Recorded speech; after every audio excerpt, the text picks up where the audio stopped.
Hey guys, today we're going to be talking about the new Roland MC-707 Groovebox that just came out.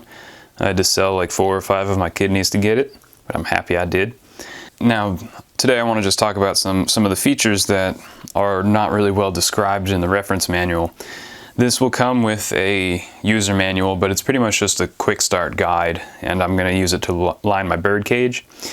You can go online and get their reference manual, and that goes into great detail about almost all of the features. However, it doesn't really tell you how to access some of them or what some of them really do. So I found the ones that I think were poorly described, and I'm going to go over those in this video. So you'll notice when you start a new project, you'll have one drum track and one tone track preloaded up. This is what a new project looks like. The tone track is, of course, your synth track. Now, to delete a track, you want to come over to your arrow buttons here and press up until the whole track is highlighted like that. Then you can use your C4 knob to go down to the delete button, click that down, go over to OK, click it down, and that's how you delete a track. You do the same thing to create a track. And then you can choose, your synth, your drum compressor, or looper. When you're down like this, you're selecting individual clips. When you go all the way up, that's the whole track is up.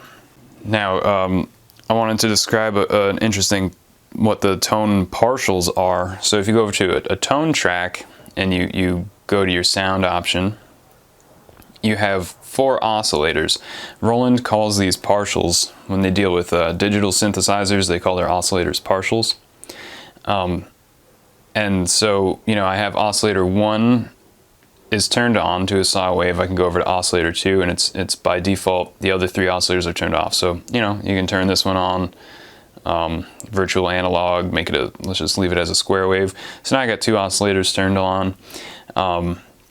Then I can go over to like my pitch envelope or one of the LFOs using the arrows. I can go up to here. So let's go to one of the LFOs, and then I hit enter. And now you'll see on the left side here 1 and 2, because oscillators 1 and 2 are turned on.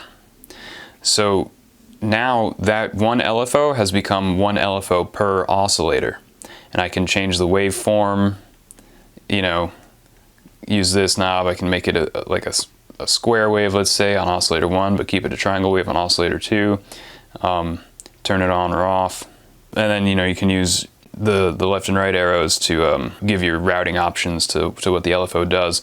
So when you're in this mode, this LFO, when you use it like this, is going to affect your whole synth sound. But if you hit enter, now you're in partial mode, and it will only affect the oscillators that you select. So that's a really cool way of accessing partial mode without having to go over to here and selecting partial mode. So that's like a cool workaround. And you can do that with the pitch envelope per oscillator, and your other envelopes per oscillator. So that's a really neat thing you can do. That opens up more sound design options for you. Another cool thing, if we go back to the sound edit, the sound editing of your synth, and you go over to the structure here. This is a lot of fun. You highlight structure using your arrow keys and you hit enter. Now you're in this really cool menu where you can choose the level of the whole track and how the cross mods and ring mods work. A few other options, and you can just explore these, but I wanted to point out the micro tuning. Now, by default, it's equal temperament, and there's a few other temperaments in here that you can select, or you can go to the left and do a custom temperament, and then you can make your 12-note scale. You can choose, detune each note per octave, and that's a lot of fun. You can't save your custom scales though, so you have to keep that in mind, that every track you make is you're going to have to retype in your custom scale, and for every new project as well. So another cool thing, if you just highlight a track, you click the enter button, and it brings you to this general options here. You have sound source, track, or clip. Now when you're in track mode, so you're whatever you do to edit your synth here, like when you go to your sound option, you edit this will edit it, and every clip will be the same. Whatever edits you do are going to edit every single clip you have. But what I like to do is I like to make the sound source clip mode and go back out, and now every clip is a new initial patch on your track. So if I create a, clip 1 here, create a new clip, and then I click sound here, and I edit everything I want for my synth, and then I go down to clip 2, I create a second clip, and click sound. Now this is like an initial patch. It's completely initial, and it's like using a new synth now. So each clip can be a totally different sound. But if you liked the sound and you're still in clip mode, and you like the sound you make, well, you can just use a C4 knob, click copy. Now it's copied. You can go down to a new clip, click paste, and now you can just paste the sound you designed, just paste the sequence you programmed, and it'll be on an initial patch, but the same sequence, or you could do both, the sound and the sequence. So that's a very cool and useful feature. I prefer using clip mode, so that way for live performance I can get a lot more variety. I can have like a bunch of different songs, with different synth sounds all in one project, and just, kind of play it sort of like the way a DJ might, and just have a lot of different sounds going on. Another thing that they don't really describe is what system controls are. So, let's go back, let's go edit this here, and if we scroll on over with the arrow keys to the matrix, you'll see it says system control 1, and there are 4. So what this is basically a blank slate parameter. You can choose whatever parameter you want to be the system control. So system control is not a knob. You will assign the system control to a knob, but to figure out what you want your system control to do, you have to go to your matrix. This is how you assign a system control, through the matrix option. And you can assign, say, system control 2 to do one of many of these different parameters, your pulse width, and how much it's going to affect it in positive or negative values. And you can set 2 system controls from this quick menu here, or if you hit enter while matrix is highlighted, now you can go to the source and you can change the system control and what it does. So you can do all 4 system controls from this menu here, and then when you have your system controls doing what you want them to do, then you can click knob assignment, and now you can choose one of the 3 knobs to be one of your system controls if you want. You don't have to, but this is, now this is going to be whatever parameter you assign it to. So it's kind of like having 4 blank slate parameters that you can really customize and then assign to a knob. So that's a lot of fun. That opens up some live performance possibilities. Now another fun thing is with the drum pads. You can go to your drum track and hit the sound, and you can either select the drum pad by pressing it, or you can use the arrow buttons. And then when you have the one that you want, you can hit enter, and then you can click this first option here, and now you're going to just replace that one pad. So I have a lot of samples loaded up already. If you want samples that are internal, you go to preset, that are uploaded already on the MC-707. If you have your own uploaded in an SD card, you go to wave file, hit enter. It takes a bit to load, and now here are all my samples that I have. So let's just upload this bass drum here. You can highlight preview, hit enter, and it'll preview what it sounds like, or you go down to import, and now that pad is now that sample that I selected, because I like to have all of track 1 to be all 16 different bass drums, all of track 2 to be 16 different snare drums and claps, all of track 3 to be 16 different hi-hats and cymbals, because I like to be able to bring them in and out. The default drum kits are, just on one track. You'll have like bass, snare, hi-hats, toms, cymbals, all on one track. So I don't like to do that. I like to replace them all. You can also layer them.